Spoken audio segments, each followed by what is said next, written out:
Top Cold War Stories. 7. How East Germany watched its own people.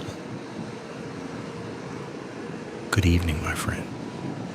Wherever you are, perhaps lying in bed, the lights dim, the world finally quiet, I hope this moment finds you at peace. Tonight, as you settle in and allow the day to fade behind you, I invite you to journey with me into a different time.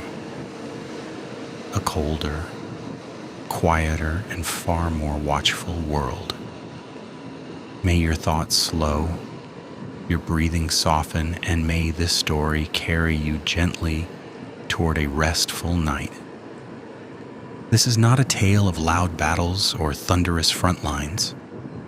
Instead, it is a story of silence, of whispers behind walls, of eyes that never seem to close, and of lives lived carefully under the weight of constant observation. We step into East Germany during the Cold War, into a state where the line between neighbor and informant could vanish without warning. Tonight's story, Life Inside East Germany's Surveillance State, is about the ordinary people who woke each day knowing they were being watched. Not always seen, not always heard, but always considered. As you listen, imagine dimly lit apartments, the faint hum of radios, a quiet pause before speaking, even among friends. This is a world where trust became fragile and privacy almost disappeared. So rest your mind and let the past unfold slowly. Our story begins in a divided land. The year is 1961. Berlin, once a single living city, is now a place of tension, a fault line between two worlds. In the early hours of August 13th, barbed wire began to stretch across streets, cutting through neighborhoods, separating families overnight. Soon that wire would harden into concrete, the Berlin Wall, an unyielding boundary between East and West. On the eastern side, in the German Democratic Republic, a different kind of system was tightening its grip. It was not only borders that were being sealed, but lives, thoughts, and trust itself. At the center of this system stood the Ministry for State Security, known simply as the Stasi. The Stasi was not just an intelligence agency. It became one of the most extensive surveillance organizations in modern history. By the 1980s, it employed hundreds of thousands of informants, some official, many unofficial. Ordinary citizens, teachers, factory workers, neighbors, even close friends. Imagine living in a place where a casual conversation could be reported, where a joke, spoken too freely, might be written down, filed away, and revisited years later. The fear was not always loud or visible. It lived quietly in hesitation, in second thoughts, in silence. Homes were not always safe. The Stasi developed methods to enter apartments without leaving a trace. Letters were opened, read, and carefully resealed. Telephones clicked faintly as conversations were recorded. Even the scent of a person could be collected, stored in jars, preserved for tracking dogs, should the need arise. But perhaps the most powerful tool was not technology. It was uncertainty. People did not always know who was watching them. And because of that, it felt like everyone could be. This uncertainty reshaped daily life. Conversations became cautious, opinions were softened or left unspoken. Children were taught, sometimes gently, sometimes firmly, not to repeat everything they heard at home. Trust, something so natural, so essential, became fragile. And yet, life continued. People went to work, They stood in queues for food. They laughed quietly. They celebrated birthdays, weddings, small, meaningful moments that carried a sense of normalcy. But beneath it all, there was always a quiet awareness, a presence that never fully disappeared. Some believed in the system. They saw it as protection, as stability in a divided world. Others simply adapted, learning how to exist within its boundaries. And some resisted, in ways both small and dangerous. A forbidden book passed from hand to hand. A foreign radio station listened to late at night, the volume turned just low enough. A private thought, held firmly, never spoken aloud. These quiet acts carried risk, because the Stasi did not only observe, it acted. Careers could be quietly destroyed, opportunities withdrawn, reputations altered through subtle, calculated interference. A person might not even know why their life changed, only that it had. This was not always a system of open punishment. Often it was a system of invisible pressure, a letter that never arrived, a job application that was quietly rejected, a friendship that slowly dissolved under suspicion.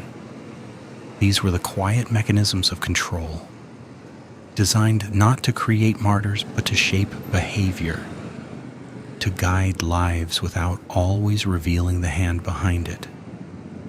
And so people learned to live between what was real and what might be known.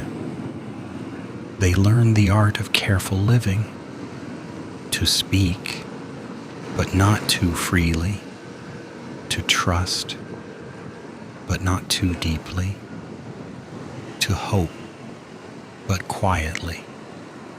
As the years passed, this system became part of the rhythm of everyday life in East Germany. Not always acknowledged, but always present, like a shadow that followed, even in the brightest moments. And yet, shadows, no matter how constant, cannot remain unchanged forever. Because even in the most controlled environments, something human persists. Something that listens, remembers, and eventually begins to question. By the 1970s and 1980s, life in East Germany had settled into a strange kind of balance, outwardly stable, quietly constrained. The system had matured, refined, and woven itself deeply into the fabric of society.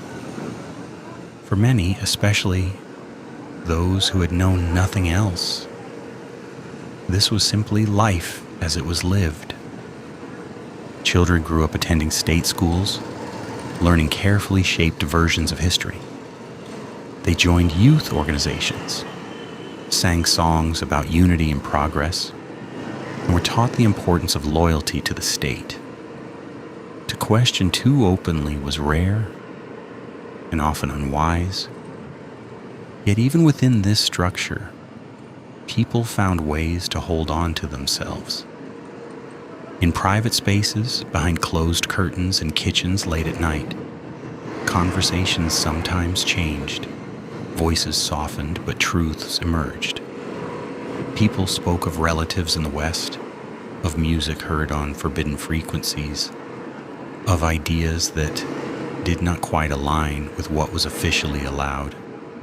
These moments were small, but deeply human. Still, the reach of the Stasi extended into these quiet corners. Informants were everywhere, though never clearly visible.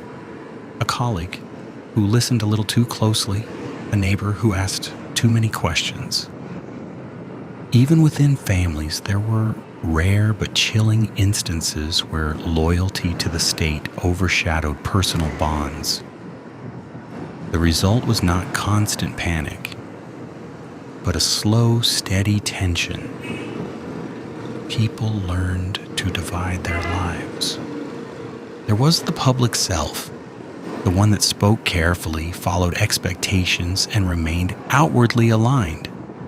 And then there was the private self, more honest, more uncertain, sometimes more hopeful. Maintaining this divide required effort.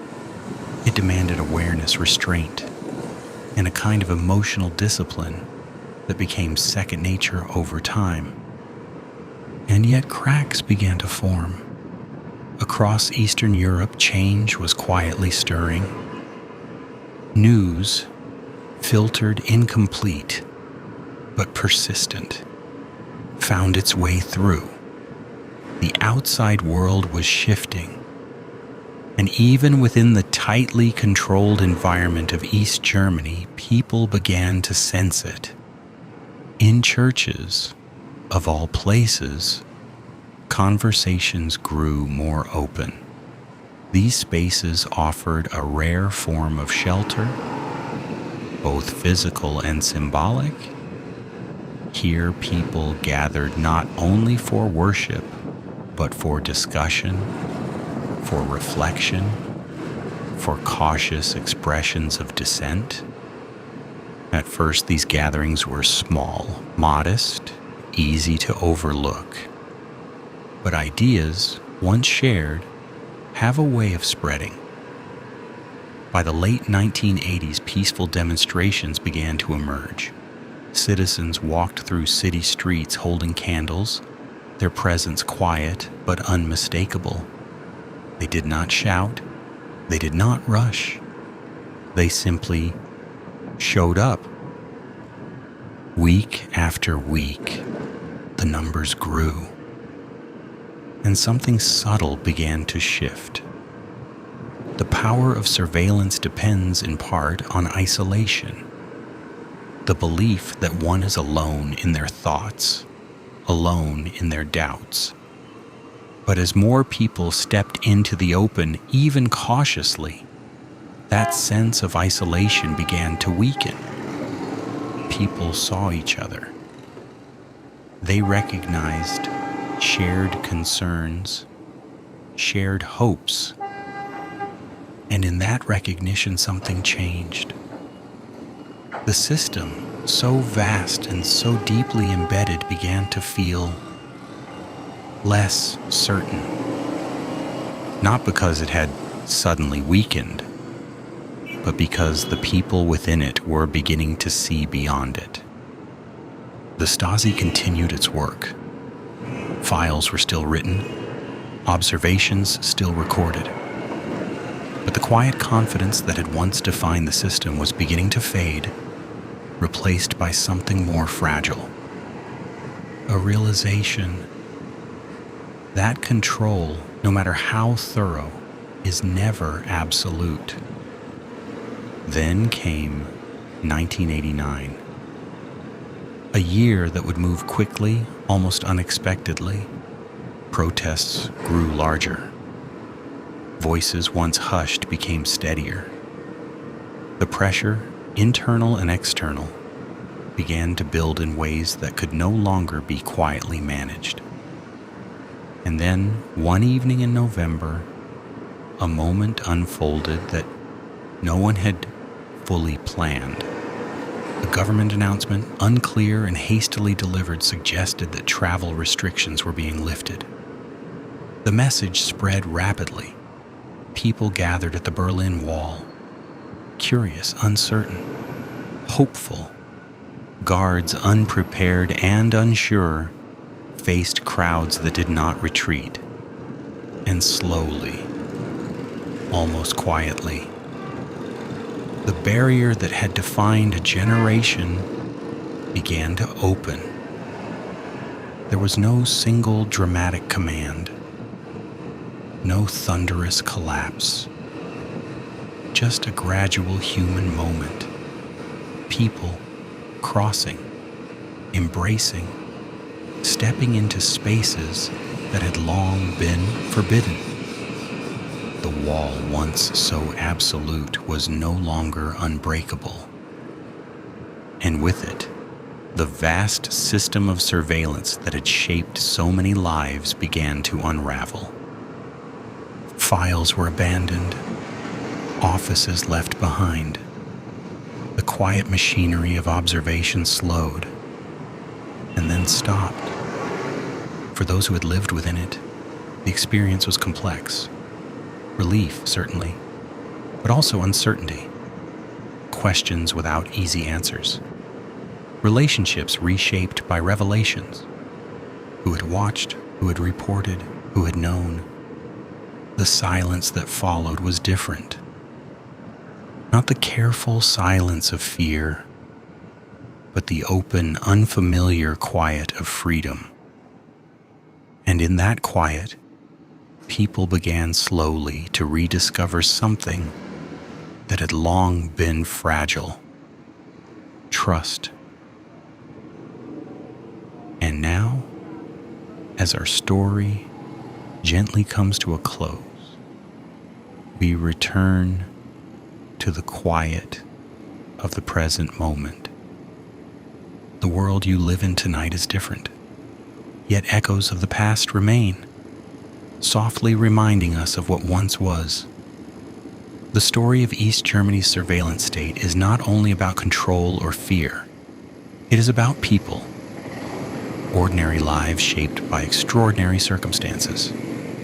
Lives that adapted, endured, and in time changed the course of history, not through violence, but through presence, patience, and quiet courage. As you lie there, perhaps feeling the stillness around you, consider how something as simple as trust, so natural, so often unnoticed, can become one of the most powerful forces in human life, and how even in places where it was once fragile or broken, it can slowly return, rebuilt, moment by moment. History does not only live in grand events or towering figures. It lives in whispered conversations, in small decisions, in the quiet resilience of individuals who continue forward even when the path is uncertain. Tonight's journey was not meant to disturb, but to reflect, to offer a calm, thoughtful space where the past can be understood with gentle clarity. Now let that past drift away. Feel your breathing slow. Let your thoughts soften. And as sleep approaches, may you carry with you a sense of calm and a quiet appreciation for the freedoms that often go unseen. Good night, my friend. Rest well.